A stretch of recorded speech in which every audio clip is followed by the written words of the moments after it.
श्रीमद् भगवत गीता का छठा अध्याय ध्यान योग है, जिसे आत्म संयम योग भी कहा जाता है।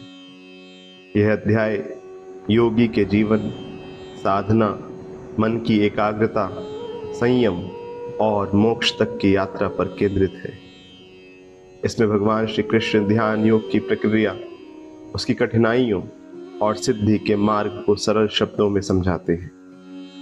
यह अध्याय उन सभी के लिए अत्यंत लाभकारी है जो ध्यान, साधना या आत्मिक उन्नति की ओर अग्रसर हैं।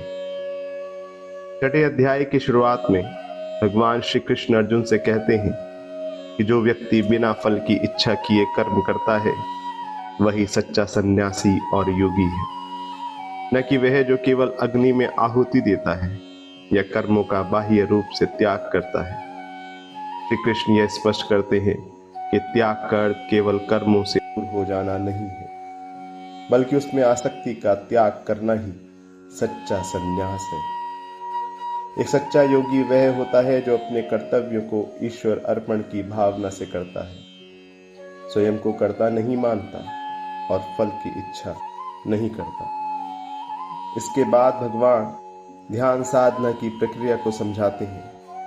वे बताते हैं कि ध्यान योग की सिद्धि के लिए मन का संयमित और स्थिर होना अति आवश्यक है। योगी को एकांत स्थान पर कुशासन पर बैठकर मन को भगवान में लगाना चाहिए। शरीर, मन और बुद्धि तीनों को संतुलन में रखकर साधना करनी चाहिए। अधिक भोजन, अधिक नींद या अत्यधिक उपवास और जागरण, ये सभी ध्यान के मार्ग में बाधक हैं।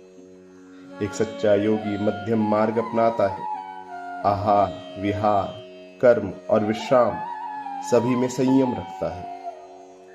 भगवान श्री कृष्ण कहते हैं कि जब योगी का चित्त बाहरी विषयों से हटकर केवल आत्मा में स्थिर हो जाता है, तब उसे योग की अवस्था प्राप्त होती है। उस समय वह आत्म आनंद में स्थित हो जाता है, जो न तो इंद्रियों से प्राप्त होता है और न ही संसार के किसी सुख से तुलना योग्य होता है। यह स्थायी और दिव्य सुख ही सच्चा आनंद है। इसे प्राप्त करने वाला योगी कभी मोह या दुख में नहीं पड़ता, क्योंकि वह जान जाता है कि आत्मा ही सत्य है और बाकी सब नश्वर है। श्री कृष्ण यह भी स्वीकार करते हैं कि मन को नियंत्रित करना वास्तव में कठिन है, क्योंकि यह चंचल, बलवान और हठधर्मी है। लेकिन वे कहते हैं कि अभ्यास और वैराग्य के द्वारा मन को वश में किया जा सकता है। योगी को निरंतर अभ्यास के द्वारा अपने मन को बार बार आत्मा में लाना चाहिए, चाहे वह भटक भी जाए।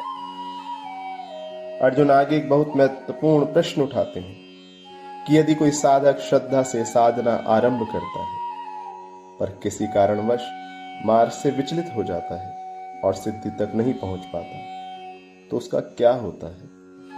क्या उसका प्रयास व्यर्थ चला जाता है? भगवान श्री कृष्ण इस प्रश्न का अत्यंत आश्वासन भरा उत्तर देते हैं। वे कहते हैं कि ऐसा साधक कभी नष्ट नहीं होता।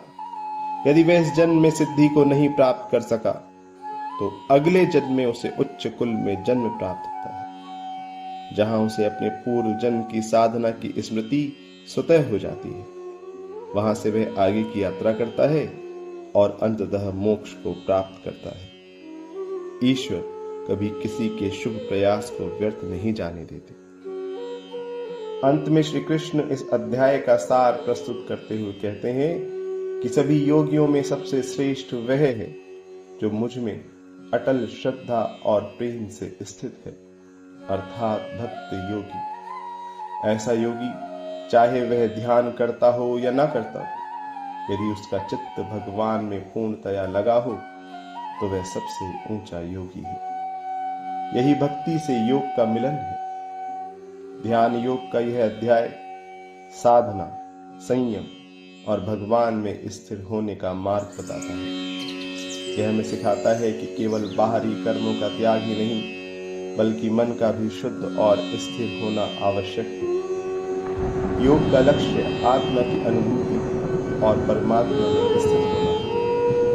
मन को बार बार भगवत स्मरण में लाना ही अभ्यास है और विषयों से विरक्ति ही वैराग्य है। यह अध्याय यह भी आश्वासन देता है कि ईश्वर के मार्ग पर चला हर कदम सुरक्षित है, और यदि प्रयास अधूरा भी रह जाए तो भी उसका फल अवश्य मिलेगा ही। अंत में भगवान कहते हैं कि सभी साधकों में वही श्रेष्ठ है जो पूरे प्रेम और विश्वास के साथ भगवान में लीन है, वही सच्चा योगी है।